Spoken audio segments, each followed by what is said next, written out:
Perfecto. Pues muy bien. Buenos días a todos. Hoy en la sesión de formación continuada de diagnóstico y tratamiento nos acompaña una de las jóvenes promesas de la radiología, el doctor Joan Perelló, residente de segundo año del Hospital Josep Trueta de Girona, que hoy nos va a hablar sobre la anatomía del peritoneo y retroperitoneo. Recordemos a los espectadores que a lo largo de la presentación pueden hacer preguntas en el chat, las cuales contestaremos al final de la presentación. Vamos a dar comienzo al día. Buenos días, doctor Perelló. Buenos días, Ramón.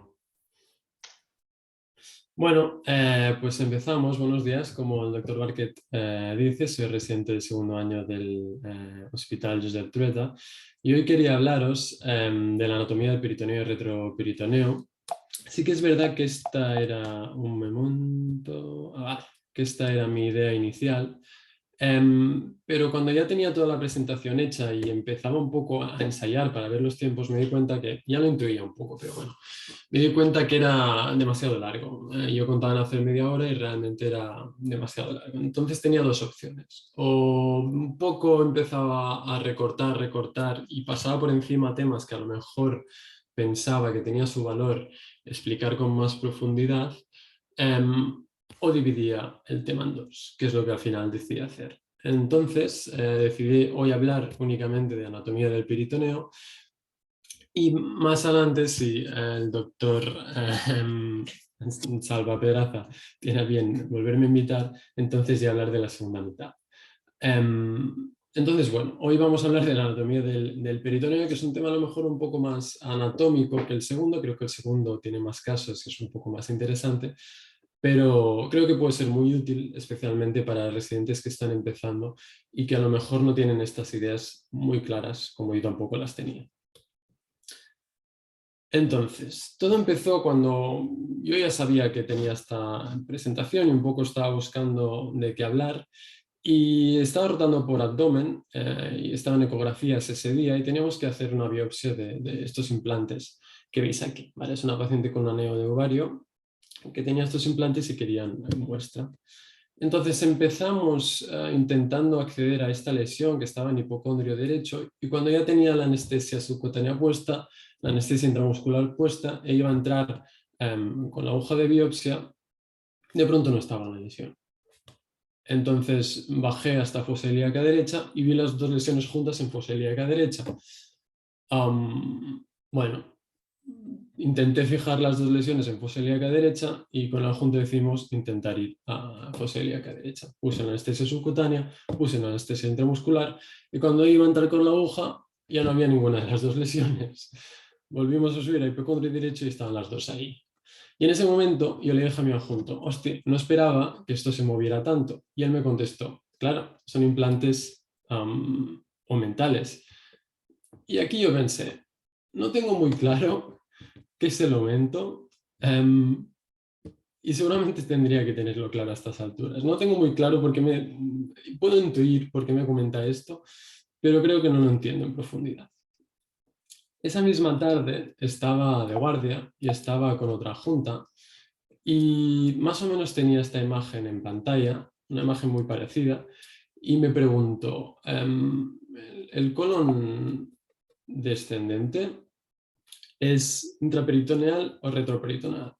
En ese momento yo pensé que yo tenía bastante claro que el colon descendente era retroperitoneal, pero también tenía la idea de que el bazo era un órgano intraperitoneal. Y tenía más o menos esta imagen en pantalla y claro, yo pensaba, ¿cómo puede ser que esto que está más adelante sea retro y esto que está más atrás sea intro?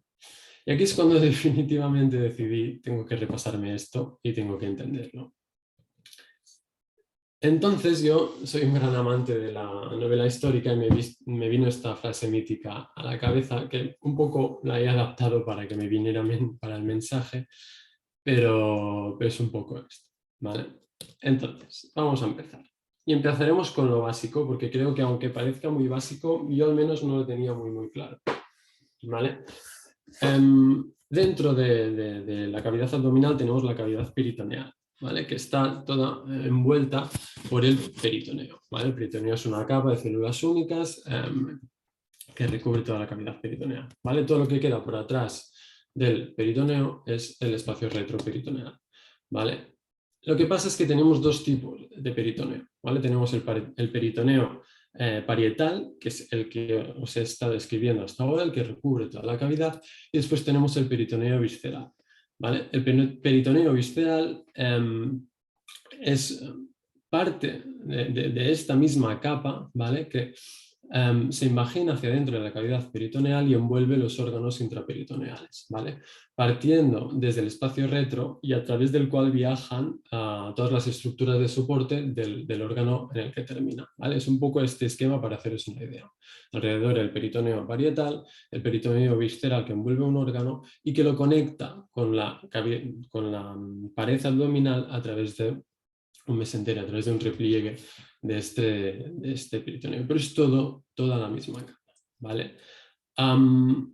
Entonces, si ahora os marco todo el peritoneo visceral en rojo, ¿vale? Y el peritoneo parietal en naranja, el espacio que queda entre estas dos capas es lo que definimos como cavidad peritoneal, que en realidad en este paciente es un paciente con ascitis, con líquido en cavidad peritoneal, pero en realidad un paciente normal, un paciente sano, no existe esta cavidad. Esta cavidad realmente hay como muchos 100 mililitros de líquido, pero es una cavidad que no existe. Y de hecho, un concepto que me pareció interesante es que en algunos artículos se recalcaba mucho el hecho de que realmente no existen órganos intraperitoneales si entendemos órganos intraperitoneales como órganos que están dentro de la cavidad peritoneal. Porque en esta cavidad, en condiciones normales, como digo, no hay nada. Los órganos que definimos como intraperitoneales realmente están por debajo del peritoneo visceral, no entre el peritoneo visceral y el parietal. Pero bueno, a efectos prácticos, esta es la estructura básica, ¿vale? Entonces, ¿de dónde parte todo esto? Para que podamos entender. El intestino primitivo, embriológicamente, se forma por detrás del peritoneo. Es decir, aquí tendríamos el peritoneo, lo que termina siendo el peritoneo parietal, y los órganos que terminan siendo intraperitoneales se forman por detrás. Y poco a poco el intestino primitivo va penetrando hacia la cavidad peritoneal y con él se lleva un repliegue de este peritoneo, que es lo que terminará dando el peritoneo visceral, ¿vale? Y este repliegue que se lleva consigo y que termina formando como una vaina de dos hojas de peritoneo visceral es lo que llamamos un mesenterio, y es a través de este repliegue entran todas las estructuras soporte del órgano, ¿vale? Que es un poco lo que os explicaba antes. Entonces, el peritoneo, o sea, el intestino primitivo tiene tres partes, ¿vale? De craneal a caudal, el intestino proximal, medio y distal. Estas partes van divididas en función de qué arterias las irrigan, ¿vale? La estructura básica es esta. Tenemos las bases principales que son retroperitoneales, y de estos salen los vasos que irrigarán cada parte del intestino a través de estos mesenterios que os decía y llegan al intestino que está intraperitoneal, ¿vale? Entonces, todo el intestino está conectado por un mesenterio dorsal, un mesenterio posterior, y solo la parte más craneal, el intestino proximal, está conectado también por un mesenterio ventral. El intestino proximal, como os decía, son todas aquellas estructuras que salen del tronco celíaco, es decir, hígado, bazo, estómago, duodeno, páncreas, ¿vale? Entonces, vamos a empezar hablando un poco del intestino proximal, ¿vale? Que como os digo, es todas las estructuras que vienen del tronco y que están irrigadas por el tronco celíaco, ¿vale? Y aquí creo que es muy interesante entender que al final todo parte de esa misma estructura, de un único intestino primitivo que está conectado por detrás con un mesenterio que va hacia la cavidad, hacia la pared peritoneal. Y que en este caso, en el intestino proximal, además también tiene un mesenterio ventral que lo conecta anteriormente, ¿vale? Pero todo parte de una misma estructura y a partir de ella se van formando los diversos órganos, pero siguen todos conectados entre sí, porque todo parte de ahí, ¿vale? Y poco a poco, cuando se van formando estas estructuras van rotando, ¿no? Y ese es el esquema que vemos aquí. Van rotando el hígado se desplace hacia la derecha, el bazo se desplaza hacia la izquierda y terminan con esta distribución. ¿Vale? Entonces, si os pongo aquí una imagen de un TAC, ¿cómo se traduce esto anatómicamente en el adulto y lo que podemos ver en las imágenes que miramos cada día? ¿Vale? Si veis, este es un TAC de un paciente que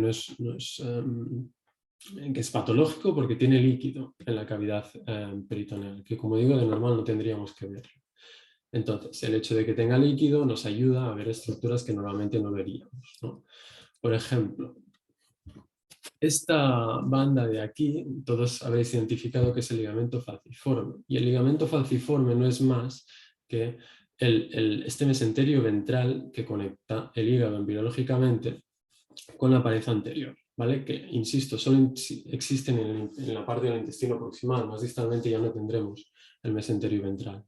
Y en el adulto se traduce como el ligamento falciforme en el hígado, ¿vale?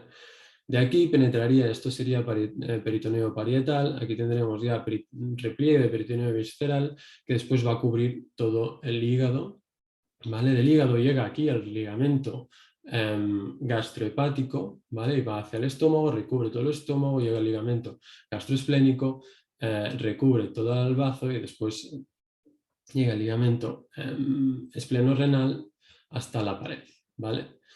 Entonces, el hecho de que este TAC tenga líquido nos permite ver el ligamento falciforme y los diversos ligamentos que os he estado describiendo, ¿vale? Entonces, pequeño inciso. Porque como os he dicho al principio, no tenía muy claro qué era el aumento. Y a estas alturas, cuando estaba leyendo los artículos, todo el rato me salía la misma duda. Vale, pero ¿qué es un aumento? ¿Qué es un ligamento? ¿Qué es un mesenterio? Entonces, para clarificar antes de seguir, todos estos repliegues de peritoneo visceral de los que estoy hablando son ligamentos, todos son ligamentos, pero tenemos, o se llaman ligamentos, pero tenemos dos tipos de ligamentos especiales, ¿vale? Uno son el aumento, que serían todos aquellos ligamentos que unen el estómago y el duodeno con otras estructuras, es decir, básicamente hay dos.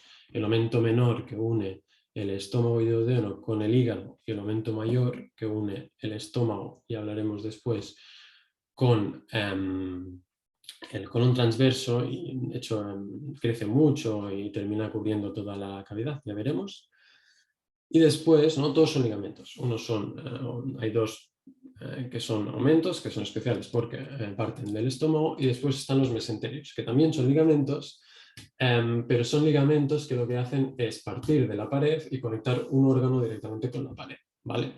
Y de estos tenemos el mesenterio del intestino delgado, que es el que veis en la foto, ¿vale? Veis el mesenterio que parte de la pared y va hacia el órgano, ¿vale? El mesenterio del intestino delgado, el mesenterio del colon transverso, el mesenterio del sigma y el mini mesenterio del apéndice, ¿vale? Entonces, todos son ligamentos, pero tenemos estos dos casos que los llamamos de forma especial, ¿vale? Sí, bueno, esto es para que veáis un poco con las imágenes que ya habíais visto antes, ¿vale? Todos son ligamentos, hay ligamentos especiales, como esto sería el aumento menor, ¿vale? Porque une el estómago con el hígado, y el mesenterio es un poco el concepto del que os hablaba antes, de un repliegue peritoneal que conecta un órgano con la pared posterior, ¿vale? Pero todos son ligamentos. Fin del inciso, seguimos. Vale, seguimos con el intestino proximal. Y aquí os quería enseñar, porque la cavidad abdominal, una de las grandes divisiones que tiene es entre el saco mayor y el saco menor, o la transcavidad de los epiplones, ¿vale? Normalmente, yo creo que nosotros que estamos acostumbrados a ver TACs, especialmente cuando empezamos, o yo al menos, gran parte de lo que nosotros llamamos la cavidad intraperitoneal, lo que nos imaginamos que es cavidad intraperitoneal, es realmente el saco mayor. Y el saco menor queda, creo, un poco olvidado, ¿vale? La cuestión es que el intestino proximal, cuando hace este giro del que os hablaba antes, termina dividiendo la cavidad peritoneal en su porción superior, sobre todo, en dos partes, ¿vale? Y deja posteriormente esta pequeña cavidad, ¿vale? Limitada por estas estructuras que veis aquí, que en sagital tendría un poco, ocuparía este espacio, ¿vale? ¿Y por qué he querido destacaros esto? ¿Por qué creo que es relevante? Esto es un poco, ¿vale? La misma imagen que veis aquí es un poco la misma imagen, un poco diferente, ¿vale? Tenemos todo el ligamento que parte del mesenterio inicial. Aquí esto realmente conectaría si nos fuéramos un poco más craneal. Y esto sería lo mismo visto anatómicamente desde delante, ¿vale? Vemos el estómago, encima el hígado y aquí vemos el aumento menor, ¿vale? El ligamento gastrohepático y el ligamento hepático duodenal, que los dos juntos forman el aumento, ¿vale? Detrás de este ligamento es donde nos encontraríamos la transcavidad de los epiplones, ¿vale? Que forma parte de la cavidad peritoneal. Si veis, está entre peritoneo visceral y peritoneo parietal. Y realmente no es una cavidad estanco, sino que conecta con el saco mayor, ¿vale? A través de este agujero de aquí, que es el foramen de Winslow, ¿vale? Que es simplemente que el margen derecho del ligamento hepatoduodenal termina aquí, y aquí hay un espacio por el que puede entrar líquido, puede entrar aire desde el saco mayor, ¿vale? Y esto os lo he querido destacar porque el otro día estaba viendo un caso con el doctor Alejandro Planas, en que teníamos mucho aire intraperitoneal. Este era un caso de un paciente que tenía una perforación gástrica, si no me equivoco, confirmada quirúrgicamente, y vemos todo este líquido que está en la cavidad peritoneal. Vemos aquí el ligamento falciforme bien dibujado, ¿vale? Hecho líquido, todo este aire. Y vemos aquí que hay algunas burbujas de aire por aquí atrás. Aquí en partes blandas vemos aquí aire, aquí también vemos aire. Y yo, antes de repasarme este tema, bueno, ya una hora, tendría dudas de si esto es retroperitoneal, porque lo veo bastante atrás, así hablando un poco de forma básica, y lo veo al lado de estructuras que sé que son retroperitoneales. Pero os quería mostrar esto para que entendáis que realmente esto no está retroperitoneal, sino que probablemente ocupa este espacio, está en la transcavidad de los epiplones, ¿vale? Si os lo pongo en sagital, esta burbuja y esta burbuja seguramente están en la transcavidad de los epiplones, ¿vale? Que es un espacio, como digo, intraperitoneal. Entonces, creo que es interesante también mencionar un poco las hernias internas. Era un concepto que tampoco tenía muy claro hasta hace poco. Las hernias externas ya las conocemos todos, ¿no? Es la salida de algún órgano intraabdominal a través de un defecto de la pared abdominal o de la pelvis, ¿vale? Las hernias internas es también el desplazamiento de algún órgano a través, pero, de defectos o de orificios fisiológicos en el peritoneo o mesenterio, ¿vale? Y de hecho, algunas de estas hernias internas se producen a través de este agujero, del agujero de Winslow. Vemos este caso esto es el ciego, y vemos cómo está herniándose a través de este agujero de Winslow, ¿vale? Y esto es un tipo de hernia interna, de hecho es un tipo que es bastante menor, es más o menos el 8%, pero bueno, también quería mencionarlo.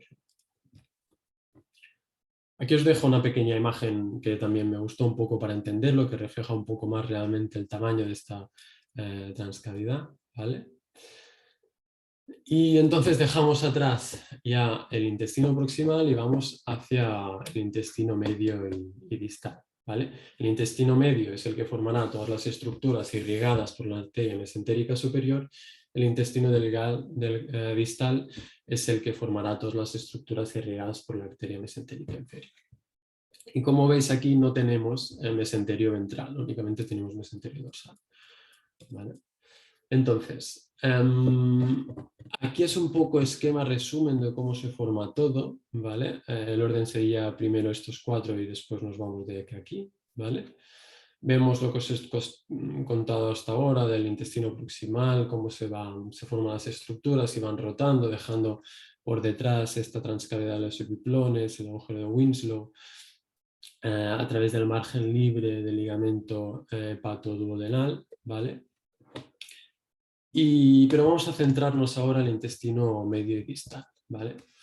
El intestino medio y distal va creciendo inicialmente y no tiene espacio dentro de la cavidad abdominal. Entonces, un poco va protruiendo a través del cordón, ¿vale? Y a medida que va avanzando el desarrollo embrionario, la cavidad aumenta de tamaño y puede volver al interior de la cavidad, ¿vale? Mientras hace todo esto, va rotando, como veis aquí esta imagen, va rotando y el mesenterio, como toda parte de una única hoja del mesenterio, el mesenterio va rotando con él, ¿vale? Hasta que da una vuelta de esto que es. Inicialmente quería poneros algún vídeo, quería poneros, pero me dio la sensación que era muy difícil de entenderlo y os animo realmente con imágenes, quiero decir. Y os animo realmente a buscar vídeos porque hay muchos esquemas 3D, incluso hay un profesor de la Universidad de Leiden con un modelo hecho de plástico que realmente es un poco gracioso, pero se entiende bastante bien la rotación que hace el intestino y cómo se va distribuyendo el mesenterio, que creo que es muy interesante para terminar entendiendo cómo se conforma la cavidad abdominal adulta. ¿Vale? Así que os animo a ir a repasar esos vídeos. La cuestión es que va girando hasta que termina con la disposición que conocemos, ¿vale? El colon ascendente a la derecha, el colon descendente a la izquierda y el intestino delgado por medio. ¿Vale? Llegados a este punto, lo que pasa es que tanto colon ascendente como descendente se enganchan al peritoneo parietal, ¿vale? De tal forma que quedan en posición retroperitoneal. Después hablaremos un poco más de ello. Mientras que tanto intestino delgado como colon transverso como sigma terminan colgando de su mesenterio. Entonces, el aumento mayor, ¿vale? Que es ese ligamento especial del que hablábamos antes, lo vemos aquí colgando por delante de todas las estructuras intraperitoneales, ¿vale? Sencillamente es uno de estos ligamentos que crece mucho y termina colgando por aquí. Entonces, esta es una imagen un poco para entender la disposición final. Vemos aquí como el duodeno termina tapado por todo este mesenterio que se va replegando, ¿vale? Y aquí también os he puesto esta imagen para ver un poco, os hablaba antes de las hernias internas, realmente las hernias internas más frecuentes son las paraduodenales, las que se producen cuando estructuras intraperitoneales se hernian a través de este agujero por el cual el duodeno pasa de ser retroperitoneal a entrar a la cavidad peritoneal y desembocar en el yeyún, ¿vale? Entonces, un poco para intentar explicaros yo un poco los vídeos que he visto, que os animo a ver, intentarlos reflejar en imagen, vemos aquí el mesenterio de intestino delgado, como todo parte, su raíz estaría más o menos siguiendo anatómicamente esta línea, ¿vale? Como parte de aquí, desde aquí salen todas las estructuras soporte hacia el intestino delgado. ¿Vale? Y vemos que tiene una base de implantación muy larga. Y esto es importante y esto se produce gracias a toda esta rotación. Las famosas malrotaciones intestinales se producen cuando no se da esta rotación durante el periodo embrionario y entonces el intestino delgado no tiene una raíz mesentérica tan amplia y al no tener una raíz mesentérica tan amplia puede permitir entonces las complicaciones que tienen secundariamente estos pacientes, es que se den vólvulos o también tienen más frecuentemente hernias internas de las que os hablaba. ¿Vale? Entonces, una imagen de una disección también para que intentar entender un poco mejor algo que yo no entendía, que es cómo termina dispuesta la cavidad peritoneal. Tenemos en medio todas las asas de intestino delgado, que como os digo están fijadas por detrás por una raíz mesentérica, ¿vale? Y después tenemos el colon transverso, que aquí lo veis porque lo han apartado, pero en realidad colgaría por encima de las estructuras de intestino delgado, colgado por su mesenterio, el sigma que cuelga también de su mesenterio, así como el mini mesenterio del apéndice. El ciego realmente no tiene mesenterio, pero se considera intraperitoneal porque es muy móvil. Y aquí vemos el colon descendente, que igual que el colon ascendente, inicialmente se forma intraperitoneal, pero posteriormente su mesenterio y su peritoneo visceral se fijan al peritoneo parietal, ¿vale? Y quedan en posición retroperitoneal. Por lo tanto, el colon transverso lo puedes levantar y ponerlo encima de las estructuras de intestino delgado, mientras que el colon descendente no, ¿vale? Entonces, un poco imágenes de TAC para ver esto con las imágenes que vemos cada día. Vemos toda esta línea tan bien marcada y todos estos planos grasos que se meten hacia la cavidad abdominal y parece que terminan en varias asas de intestino delgado, ¿no? Y es que es esto lo que hacen, ¿vale? Esto sería el mesenterio, el intestino delgado, ¿vale? Aquí vemos la arteria mesentérica superior, cómo se meterá hacia este mesenterio del intestino delgado. ¿Vale? Por aquí arriba vemos otro plano graso que termina en el colon transverso. Esto es un poco para enseñaros la estructura, recordaros la estructura del ilio y el yeyuno dentro de la cavidad abdominal anatómicamente. Entonces vemos aquí el colon transverso y este plano graso. Esto es de hecho el mesocolon transverso y aquí vemos lo mismo, ¿no? El sigma y todo este plano graso que es en realidad el mesosigma. ¿Vale? Esta es la misma imagen en coronal que también nos muestra todo el mesenterio, el intestino delgado aquí en medio de la cavidad abdominal. ¿Vale? Si ponemos un corte axial, vemos lo mismo, ¿no? La misma estructura, todas las asas de intestino delgado aquí que parten de una misma raíz del mesenterio, de donde entran todos los vasos. ¿Vale? Y entonces, ¿qué pasa pero con el colon descendente? ¿No? Lo que os decía antes, vemos aquí el colon descendente y vemos todo este plano graso, que es en realidad su mesenterio, que inicialmente estaba dentro de la cavidad abdominal, pero que termina fijándose en la pared posterior. ¿Vale? Entonces, tenemos tres tipos de órganos. Tenemos los órganos que son intraperitoneales, que como os digo son los órganos que parten de una raíz mesentérica y se meten en la cavidad y siguen conectados a través de su mesenterio. Los órganos retroperitoneales, que son aquellos que nunca han estado dentro de la cavidad peritoneal. Y tenemos un tercer tipo de órganos, que son los órganos secundariamente retroperitoneales, que son aquellos que inicialmente estaban en la cavidad peritoneal, pero que en algún momento del proceso embrionario, de hecho, al rotar, se ponen posteriores y terminan fijando a la pared posterior. ¿Vale? Entonces, en condiciones normales es muy difícil identificar las estructuras, todos estos ligamentos mesentéricos en una imagen de TAC. ¿Vale? Y la forma que tenemos de identificarlas es a través de los vasos que recorren a través de ellos, ¿no? Os he dicho que todas las estructuras soporte de los órganos intestinales llegan a ellos a través de estos repliegues del peritoneo visceral. ¿Vale? La forma de reconocerlos es a través de los vasos que los recorren. Os he dejado aquí un pequeño esquema donde tenéis cada vaso, o sea, cada ligamento de la cavidad peritoneal y el vaso que lo recorre para poder identificarlos. ¿Vale? Y por ejemplo, este es un caso de nuestro servicio, es un hematoma que vemos aquí, que aparece retroperitoneal, ¿no? Que en el estudio en fase arterial vemos que envuelve la arteria mesentérica inferior. ¿Vale? Y si cogemos un corte axial un poco más bajo, vemos estos dos vasos que parece que penetran a la cavidad abdominal y vemos como el hematoma también lo sigue penetrando hacia la cavidad abdominal. ¿Vale? Y aquí vemos el sigma. Esto no es más que el mesosigma, ¿vale? Y estos son las arterias sigmoideas que nos permiten identificar dónde está el mesosigma. Y vemos como este mesosigma va penetrando dentro de la cavidad abdominal hasta llegar al sigma, igual que sus vasos. ¿Vale? Esto también es relevante, por ejemplo, en oncología. Vemos aquí el caso de un cáncer gástrico y vemos cómo se está comiendo este plano graso. ¿Y cómo reconocemos qué ligamento es esto? Pues viendo qué estructuras vasculares lo recorren. ¿Vale? En este caso vemos que esta es la gástrica izquierda y sabemos que la gástrica izquierda pasa, sabemos porque está en el esquema que os he mostrado, pasa por aumento menor por el ligamento gastrohepático. ¿Vale? De forma parecida vemos aquí un colangiocarcinoma intrahepático que invade este plano graso.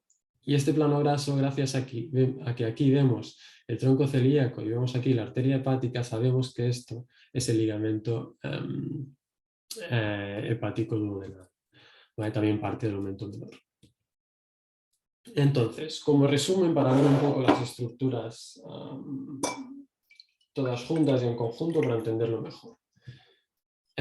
Cuando abrimos la cavidad abdominal, lo primero que nos encontramos es esto, es el aumento mayor, ¿vale? Que cuelga por delante de todo, parte del intestino, de la curvatura menor del estómago, crece mucho durante el periodo embrionario y termina colgando y después se une aquí a la tenia del colon transverso, ¿vale?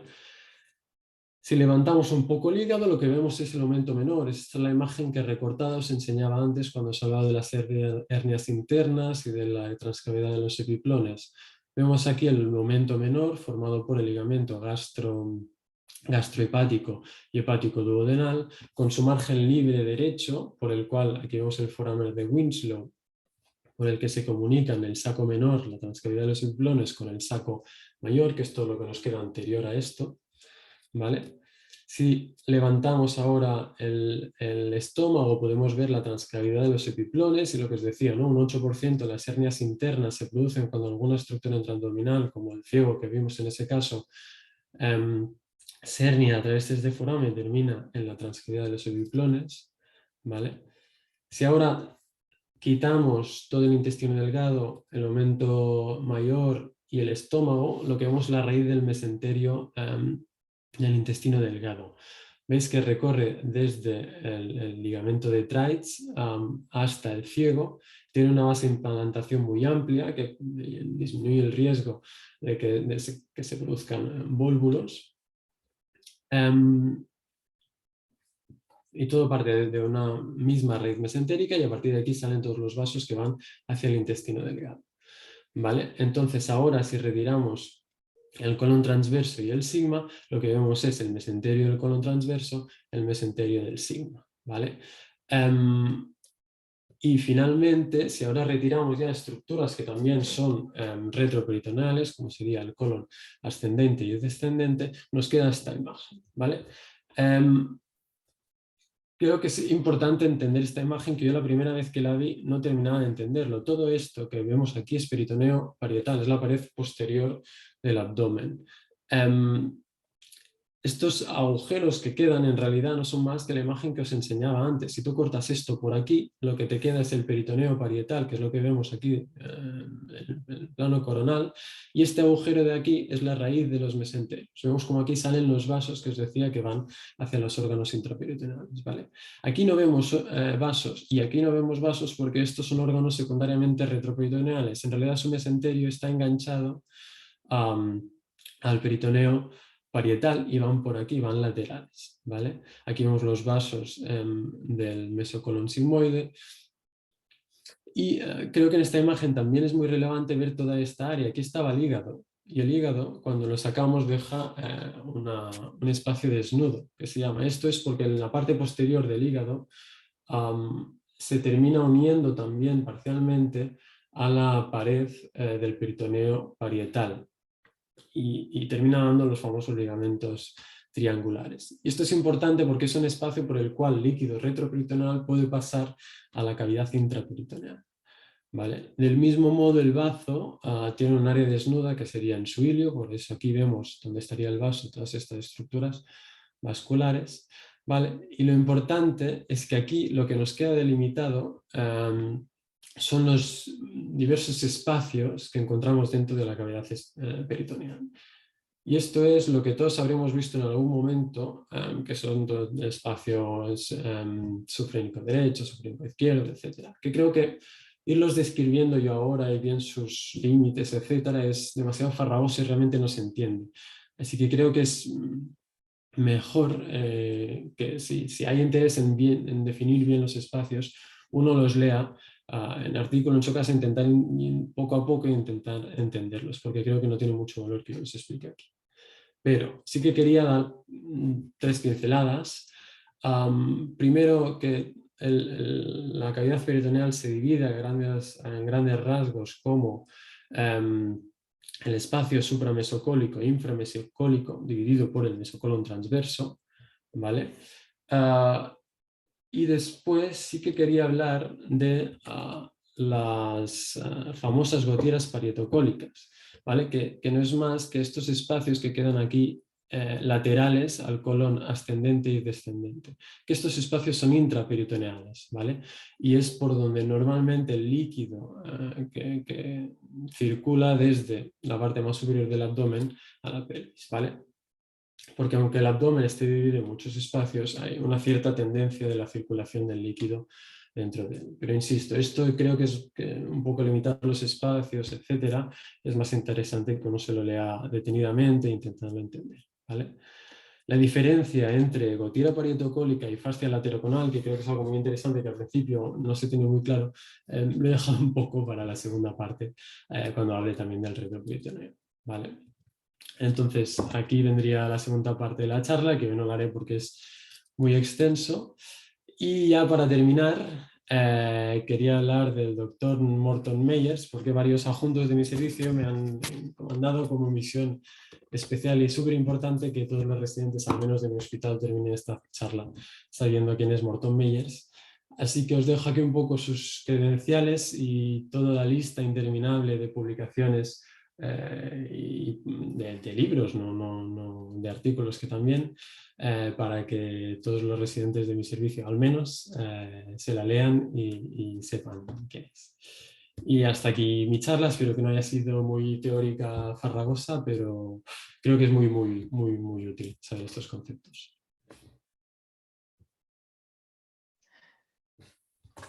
Muchas gracias, doctor Perelló. Realmente sí que ha sido una charla muy interesante y para repasar conceptos yo creo que os ha ido todos muy bien. Sobre todo la parte de embriología, que muchas veces el cuerpo humano parece un poco caótico, pero cuando te das cuenta de la embriología y de dónde venimos, todo empieza a tener más sentido. Muy bien, empezaremos el turno de preguntas. Em, vale. Una primera pregunta sería, bueno, ya que hemos visto muchas imágenes de TAC en esta presentación, ¿cuál sería la función de los ultrasonidos de la ecografía para valorar el peritoneo? ¿Sirve de algo? ¿En urgencias nos podría servir para alguna ocasión, alguna patología en específico? ¿Qué opinas? Vale, aquí te puedo dar mi opinión más que no sé si tiene mucho valor, la verdad, más que mi conocimiento teórico, porque como me he centrado muy en artículos anatómicos, no hablaban mucho de la función de cada prueba.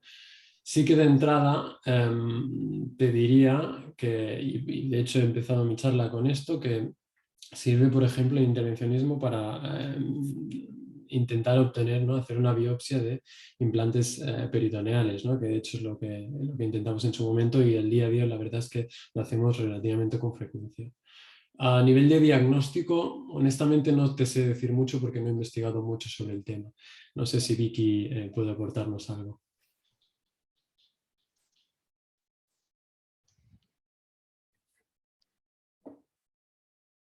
Bueno, yo creo que, claro, estamos hablando todo el rato de una membrana, ¿no? De una estructura que realmente la eco va a ser difícil que la identifique, a no ser que realmente haya alguna patología en ella, ¿no? Por tanto, desde el punto de vista de identificarla va a ser muy difícil, excepto que no tengamos una distensión de la cavidad por fluidos o algún tipo de estructura sólida que nos la permita delimitar. Está claro que es una hoja, ¿no? Es una hoja mesotelial, endotelial y por tanto desde el punto de vista ecográfico va a ser difícil identificarla. No sé si esto aclara la pregunta. Sí, yo que sí. Bueno, y hoy también nos acompaña la doctora Vicky Garrida como experta del tema. Vicky, si tenéis alguna aportación que dar sobre este tema o opiniones de cómo ha ido. Bueno, a ver, yo creo que nadie es experto en peritoneo más que el doctor Morton Meyers. Y bueno, a todos nos ha llevado muchísimo trabajo entender todas estas reflexiones. Yo creo que primero de todo dar la enhorabuena a Joan porque es que lo ha hecho no bien ni excelente, o sea, ha sido magistral, o sea, enhorabuena, Joan, lo has hecho muy bien y tienes muchas felicitaciones en el chat.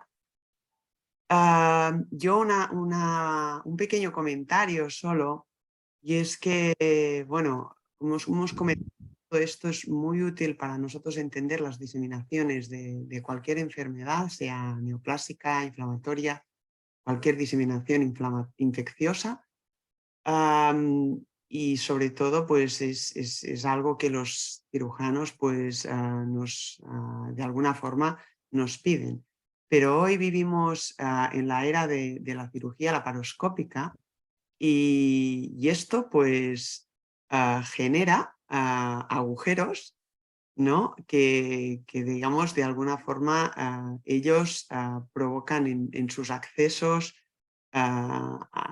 cuando, por ejemplo, pues se hace una nefrectomía laparoscópica, ¿no? Vía anterior. Y yo creo que este es otro apartado, otra asignatura pendiente que tendremos, que es aprender cómo con los trocars llegan y cuáles son sus sitios favoritos, sobre todo para intentar pues, no lesionar estructuras vasculares de mayor calibre y entrar de una habitación a la otra, como nos has puesto, ¿no? en esta primera diapositiva,